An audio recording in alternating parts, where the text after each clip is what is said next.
You get home from the hospital, you finally have your baby in your arms, and you're home, and all of a sudden, baby just won't stop crying. What the heck do you do? Well, joining us now is Sandy Artinian, DOHC's new maternal nurse educator, hopefully to give these moms out there some peace and calm. One of the hardest things that moms say is that those first few weeks when you get home, right? It is definitely a crying baby. And all babies have a personality already when they're there, and some are pretty easygoing, but you have some that are more sensitive and cry more, and that crying can be really tough.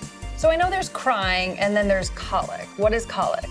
Colic is excessive crying, and it's defined as crying for 3 hours, at least 3 hours a day, at least 3 days a week for 3 weeks. It's been going on for 3 weeks, so they define that as colic.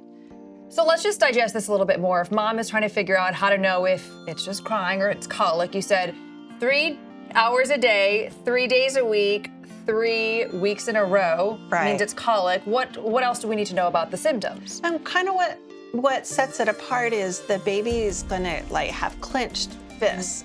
Their stomach might even look distended, and you might hear gas, and they get red in the face, and they look like they're in pain. And so that's why it's so distressing.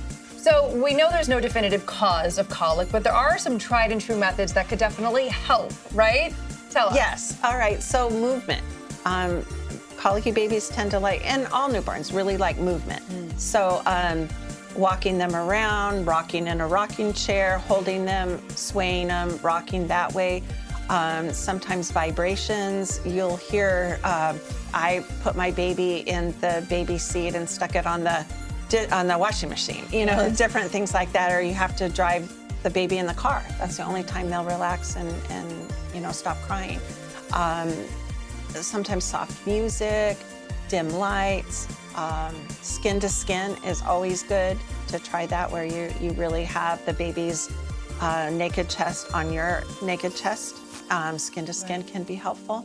And then I always hear people talk about the 5 S's. Yes, the 5 S's is a technique developed by Dr. Harvey Karp, who is a pediatrician and a child development expert. And he came up with this 5 S's that I hear all the time that does work.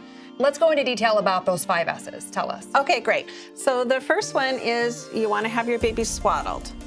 Which, it's not just wrapping them in a blanket. There's a lot of detail to a swaddle. Right, and there are tips and tricks on that, but we want to have her swaddled tightly and with their arms close in and their legs drawn up. And you're going to then hold her on the side or even on the tummy like this. Both of those positions seem to work really well.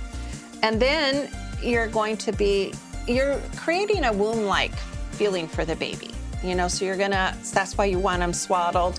And then you're going to be shh, shh, shh.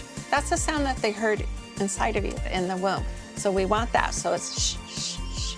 And then it's swinging. And what those are, just small movements with the baby while you're shh, shh, shh, shh, shh, shh, shh. And then suck. The last S is suck. Once the baby's breastfeeding is well established, then the use of a pacifier.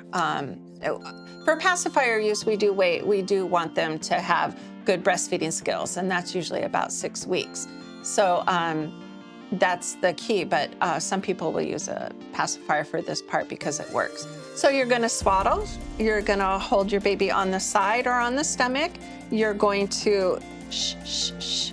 And then you're gonna swing, they call it swing, but you're making the short movements, and then suck on a pacifier.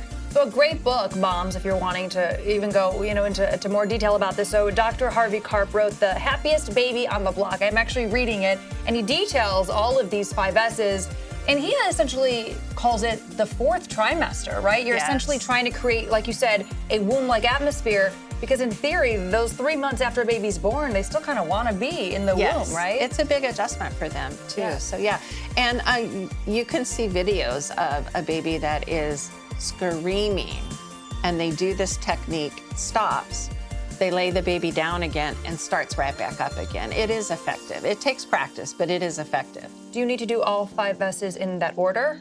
Well, you're kind of doing it at the same time. Got it. Yeah. You explain it in order, but you're doing them all at the same time. So when you're holding them here, it's shh, shh, shh, shh.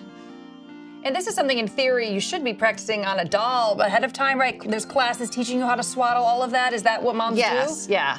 And at the hospital, you can ask the nurses to show you a swaddle. That's part of what they do, and they love showing. They like to show you their expertise, and they really want you to be successful at home too. So that's a good way to do it as well. So Dr. Harvey Karp talks about the 5 S's to really help colic. Any other resources people should know about? Yeah, if it doesn't improve with the 5 S's or any of the other techniques we talked about, you do want to see your pediatrician. They might want to troubleshoot and see if there's anything else going on. You can also call me. I'd be happy to troubleshoot with you and see if there's anything that we can come up with together that might work.